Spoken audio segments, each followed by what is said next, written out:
Good afternoon, I'm Jason Klaer, co-sports editor of the Vidette, and I'm joined alongside my partner, Ryan Kelly, senior staff member of the Vidette. And today we'll talk a little bit about ISU football, who has struggled to say the least over the past 3 weeks. 3 consecutive losses, first time ever under Coach Brock's back. And now, this weekend for the big homecoming game, ISU welcomes in the Penguins of Youngstown State, number 15 ranked in the polls. Another strong opponent. Offensive firepower is an understatement. The Penguins have scored well over 30 points per game, which is second in the MVFC, while also ranking first in the conference in total offensive yards per game, racking up nearly 440 yards of total offense. Ryan, what can the beat-up defense of Illinois State do to try and stop this pivotal Penguins offense? Well, that's the thing, Jason. The secondary's been exposed the last few weeks. North Dakota State, a lot of big plays. Eastern Illinois, there was a wide-open touchdown, blown coverages everywhere.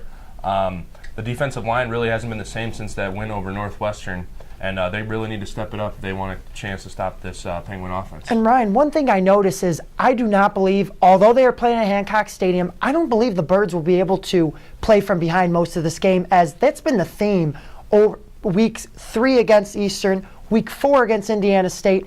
A little bit opposite at the Fargo Dome last weekend, as a hot start everyone thought would propel the Birds to a victory, slowed down the last 3 quarters of the game. I'm sorry, Ricky Davis is quite the dual threat quarterback for the Penguins. He is a conservative quarterback, to say the least. However, he can throw and run.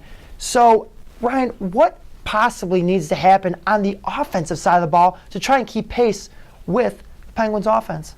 Colby and the offense, they got to think we have to score every time to keep pace with the Penguins. No turnovers. That's a huge key in this ballgame.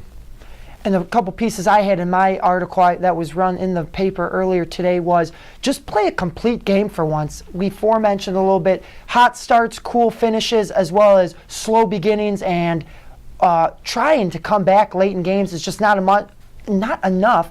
And also turning the ball over in crucial final drives, as that has also been a reoccurring theme for the Illinois State offense. Jake Colby really needs to take care of the ball Saturday afternoon. You know the crowd's going to be there. It's electric. Everything possibly could be on the side of Illinois State.